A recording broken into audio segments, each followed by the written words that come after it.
पूरे विश्व के अंदर 10 कौन सी बड़ी बातें हैं जो WHO ने बताई है, जिन पर पेशेंट्स भरोसा करते हैं। अपने शरीर की इम्यूनिटी को बढ़ाने के लिए लोगों ने बेइंतहा विटामिन सी, डी और जिंक का प्रयोग किया। WHO के हिसाब से विटामिन और मिनरल सप्लीमेंट्स कोविड को क्योर नहीं कर सकते। इम्यून सिस्टम को बढ़ाने में वो जरूर काम करते हैं अगर आप में उनकी कमी है तो, मगर फिर भी किसी भी प्रकार की गाइडलाइंस WHO माइक्रो न्यूट्रिएंट्स को यूज करने की नहीं देता कोविड पेशेंट्स के अंदर। मतलब आपके अंदर डेफिशिएंसी है तो इन चीजों का सेवन कर सकते हैं। सोशल मीडिया के ऊपर कई प्रकार के वीडियो चल रहे हैं, कई वीडियोस तो डॉक्टर्स ने बनाए हैं और वो कह रहे हैं डेक्सामेथासोन या फिर हाइड्रोक्सीकोर्टिसोन लेने से कोविड को क्योर किया जा सकता है। WHO ने कहा है कि जितने भी ये कॉर्टिकोस्टेरॉइड्स होते हैं ये सारे के सारे स्टेरॉइड्स की कैटेगरी के अंदर आते हैं और केवल क्रिटिकली इल पेशेंट्स जो बिल्कुल मरने ही वाला है उसके अंदर ही इसका प्रयोग किया जाना चाहिए, हर किसी में नहीं कर सकते। इनके साइड इफेक्ट्स इतने ज्यादा हैं जो पेशेंट को बाद में परेशान करते हैं। जो क्रिटिकली इल है, मरने ही वाला है, उसके अंदर तो इसको इस्तेमाल कर सकते हैं कि एडवर्स इफेक्ट्स का देख लेंगे, पेशेंट जिंदा तो रहे,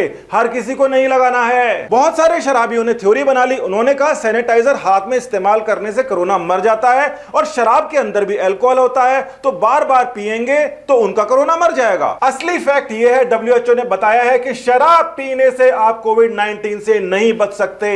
इस बात को आपको ध्यान में रखना चाहिए कि अल्कोहल जो आप कंज्यूम करते हैं 40% से कम होते हैं और उसको डाइल्यूट करके जब आप पीते हैं तो 10% से भी कम होता है, जबकि सैनिटाइजर्स जो होते हैं वो 95% प्योर अल्कोहल होते हैं। ये शराब के अंदर नहीं हो सकता, इसीलिए इसको पीना कोई काम का नहीं है। पीने के लिए बहाना बनाना अलग बात है। 85% से नीचे अल्कोहल अगर डायरेक्ट वायरस के कांटेक्ट में आता है वो वायरस को नहीं मार सकता। घरों के अंदर कई सारे सूप चल रहे हैं और सूप के अंदर भर भर के काली मिर्च डाल दिया करते हैं कि गले के अंदर जलन होगी, आपको जलन होगी तो वायरस को भी जलन होगी, वो मर जाएगा। ये इंफॉर्मेशन गलत है। किसी भी प्रकार की जो मिर्च आपके गले के अंदर जलन उत्पन्न करती है वो रिसेप्टर्स की वजह से होता है, उससे सेल को या फिर वायरस को डैमेज नहीं होता। काली मिर्च, लाल मिर्च सिर्फ आपको एहसास कराती है, आप हाथ के ऊपर लेते हो तो लाल मिर्च काली मिर्च का फर्क नहीं होता, उसी प्रकार से वायरस के ऊपर इन मिर्चों का फर्क नहीं होता।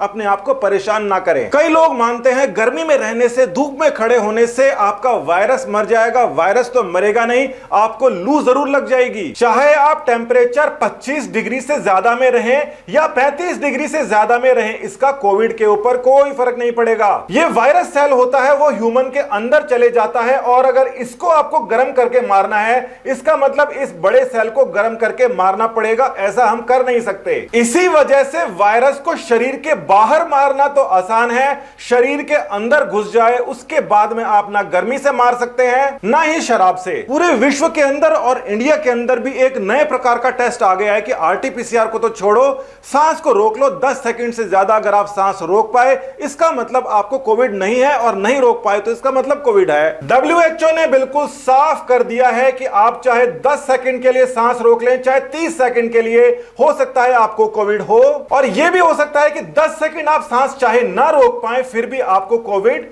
नहीं हो। कोविड का सिम्टम सूखी खांसी है, थकान है, बुखार है, मगर ये 10 सेकंड वाला टेस्ट बिल्कुल भी नहीं है। बार बार आप अगर ये 10 सेकंड, 20 सेकंड, 30 सेकंड वाला टेस्ट करोगे तो उसके कुछ नुकसान आपके शरीर के ऊपर हो सकते हैं, इसलिए इस टेस्ट के चक्कर में नहीं पड़ना है। वायरस को मारने के लिए खाली बैठे लोगों ने एक नए प्रकार की थेरेपी को इजाद कर लिया है। गर्म पानी के अंदर स्नान करो, बहुत ही गर्म पानी, जलते जलते पानी से। WHO ने मना कर दिया, पूरी तरीके से मना कर दिया गया है कि हॉट बाथ से कोरोना वायरस बिल्कुल नहीं खत्म हो सकता।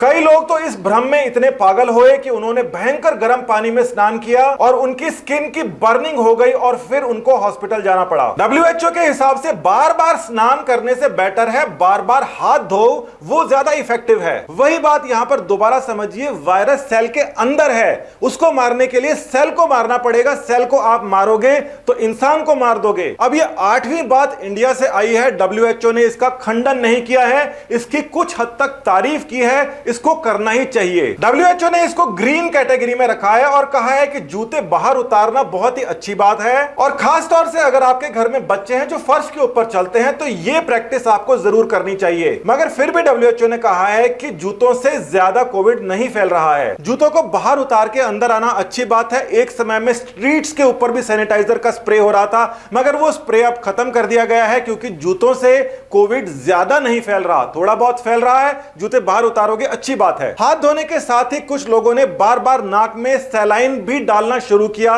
और उनको ऐसा लगा कि इससे भी कोविड का बचाव हो सकता है। डब्ल्यूएचओ क्या कहता है? देखिए, डब्ल्यूएचओ ने इसको सीधे तौर पर ना तो माना है ना मना किया है। उसने कहा है कि कहीं कहीं पर इस प्रकार का एविडेंस है, मगर वो एविडेंस इतना है कि जिन लोगों को कॉमन कोल्ड यानी कि कॉमन जुकाम है, उनके अंदर थोड़ा बहुत इसका फायदा मिला है। फिर भी इसका क्या फायदा कोविड के पेशेंट्स के अंदर है, उसको एस्टेब्लिश नहीं कर पाए हैं। मतलब आप ये करना चाहें तो कर भी सकते हैं, इसका कोई नुकसान नहीं है फिलहाल के लिए। फिर भी इससे ज्यादा इफेक्टिव हाथ धोना है। अगर आपने मास्क लगा रखा है तो इसकी आवश्यकता आपको नहीं है। अब सबसे इंपॉर्टेंट बात जो आपको पता लगनी चाहिए वो ये है कि एंटीबायोटिक्स का वायरस पे असर नहीं होता।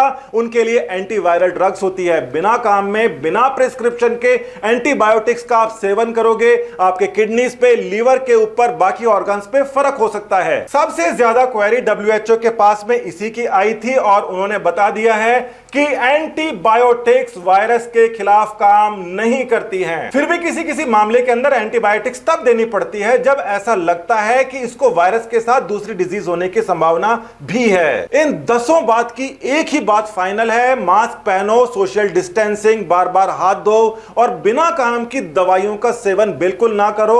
शरीर को पहले ही आप कमजोर ना कर दो कि वायरस आराम से आपके ऊपर अटैक कर सके। ये जो गाइडलाइंस बनाई जाती हैं ये बहुत ज्यादा पढ़े लिखे डॉक्टरों द्वारा बनाई जाती हैं।